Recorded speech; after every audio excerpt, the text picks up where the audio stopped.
Hey everybody, this is Pastor Larry Huck, and I want to take a moment to invite all of you, teachers, educators, students, civic leaders, to come and be with us on the 25th, because we're going to have a very, very special guest. A good friend of mine, Dr. Benjamin Chavis, who was the youngest member of Dr. Martin Luther King's staff. He was the president of NAACP. He's the one that put the Million Man March together in DC. He's now a professor at Duke University. And he's going to come in and we're going to talk about the very, very important subject of defeating anti-Semitism and defeating racism. So we want to invite you, a teacher, student, educator, leaders of the community. Come out, let's stand up and do what's right. And I want to quote something that Dr. Chavis gave me from Dr. King. This is marvelous.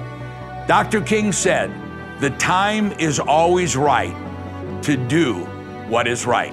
The time's right now. Join us, let's stand together and bring peace to not only America, but bring peace to every American. Sunday, the 25th. We'll see you there.